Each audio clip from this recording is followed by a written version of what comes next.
क्या आप जानते हैं अगर अर्थ के आर पार सुराग किया जाए तो वो सुराग अर्थ की दूसरी साइड किस तरफ से निकलेगा? वैज्ञानिक करने जा रहे थे धरती के आर पार सुराग, लेकिन उनके साथ आखिर ऐसा क्या हुआ कि वो 12 किलोमीटर के बाद नीचे सुराग ही नहीं कर पाए।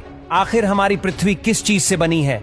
धरती के नीचे आखिर क्या हो सकता है? धरती की गहराई में हमें क्या कुछ देखने को मिलेगा? आइए इन सारी बातों को जानते हैं। हमारी पृथ्वी दरअसल 4 लेयर्स में बटी हुई है। सबसे पहली लेयर है क्रस्ट लेयर, जिस पर हम रहते हैं। धरती पर बड़े बड़े गड्ढे जैसे कि कुएं और खदानें, सब कुछ क्रस्ट लेयर में ही है। Kola super deep bore hole भी क्रस्ट लेयर पर ही है, और ये वही गड्ढा है जिसे वैज्ञानिक चाहते थे कि वो इस गड्ढे को धरती के आर पार कर दे, लेकिन वो सिर्फ 12 किलोमीटर ही खोद पाए। दरअसल 12 किलोमीटर गहराई में जाकर तापमान 350 डिग्री सेल्सियस तक चला गया और वैज्ञानिक के उपकरण जैसे कि ड्रिल मशीन वगैरह पिघलने लग गई और वैज्ञानिक आगे इस गड्ढे को खोद ही नहीं पाए। क्रस्ट लेयर के बाद जो लेयर आती है उसे मेंटल लेयर कहते हैं। मेंटल लेयर क्रस्ट और कोर के बीच की लेयर होती है। ये धरती की वैसे सबसे बड़ी परत है, जो समुद्री परत के नीचे लगभग 35 किलोमीटर से लेकर 2900 किलोमीटर तक की गहराई में फैली हुई है।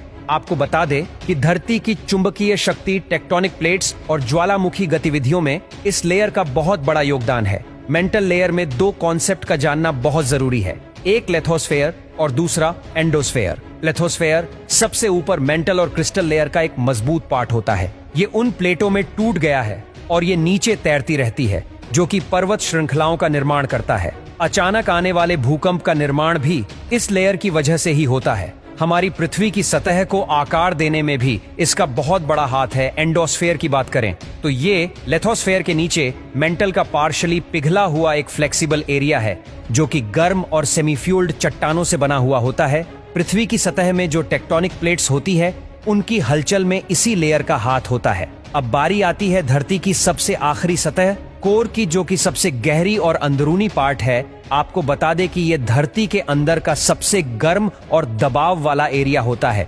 इस लेयर का टेम्परेचर ही 5000 सेल्सियस से लेकर 7000 सेल्सियस तक आराम से हो सकता है, जो कि पृथ्वी के अंदर की हलचल और मैग्नेटिक एरिया को बढ़ाने का काम करता है। पृथ्वी का ये हिस्सा भी बाकी हिस्सों की तरह 2 हिस्सों में बटा है, जिन्हें आउटर कोर और सॉलिड इनर कोर कहते हैं। आउटर कोर तो मेंटल कोर से 2900 किलोमीटर की गहराई में है।